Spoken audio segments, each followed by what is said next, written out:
Before we play our second to last number, I want to thank Alan Armstrong for the kind invitation to be here, and to Alan and Chris for taking care of every detail that led to this event happening, and also to Scott and Bert, the directors here at Star Snow, for everything they did to organize and help move equipment and just be available all weekend and in order to make this happen. And I really do think, whether they're in the room or not, they do deserve a round of applause from us for everything that they did. This ran smoothly and effortlessly because of everything they did before, during, and now. So can we please acknowledge them? Thanks so much.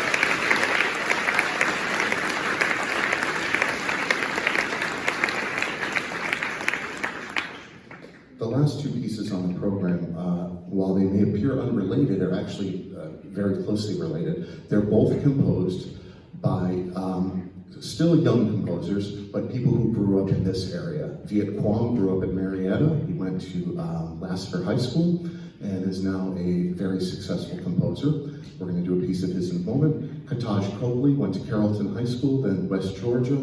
Now he's doing a master's degree in composition at the University of Texas at Austin, and seems to be on a rocket ship ride in the band world in terms of having his music played. And I explained to the young musicians on stage that the world needs musicians, but we need composers more. We need people who can write music really well, and it takes tremendous courage to write music, and it's a very isolating, difficult line of work. And I encourage them, if they have any notions at all about their abilities, that they should jot something down and try to get it played and see where that might take them. These two guys, Viet and Kataj, were writing music in high school, and they were having music performed at that time at this age, and I wanted them to see what's possible from people at that time. Viet wrote the piece we're going to play a little bit later, but Kataj wrote the piece that we're going to play when he was a sophomore at the University of West Georgia, just a few years older than them. So just a quick explanation about Viet Cuong's piece. It's called Diamond Tide, and Viet says the following in the score. A 2010 article published in Nature Physics details an experiment in which scientists were able to successfully melt a diamond and for the first time measure the temperature and pressure necessary to do so. When diamonds are heated at very high temperatures, they don't melt, they simply turn into graphite, which then melts.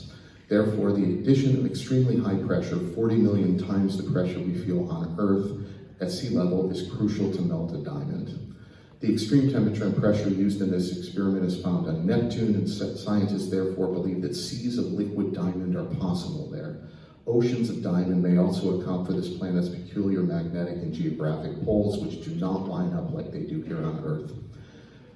As the scientists were melting the diamonds, they saw floating shards of solid diamond forming in the pools, just like icebergs in our oceans. So imagine distant planets with oceans of liquid diamonds filled with bergs of sparkling solid diamonds drifting in the tide.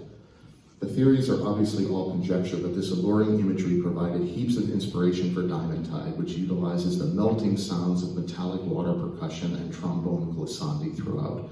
So you may know what a trombone gliss is. If you don't, they just take the slide and they go, and that happens a lot in this piece. And you've probably heard that before, but one thing I'm quite certain you haven't heard, and Wesley is going to demonstrate for us. Wesley, can you hold that crotale up high in the air? Hold it way up high so everyone can see it. That's a crotale. It's a single crotale.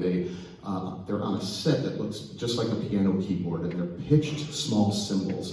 Would you go ahead and strike that and let everyone hear what it sounds like? Okay, and what Viet wrote is you strike that and you dip it in water, and as you dip it in water, the pitch drops. And can you go ahead and demonstrate that for us? So you're going to hear that throughout the piece, and that's melting diamonds. We hope you enjoyed this piece. It's really far out.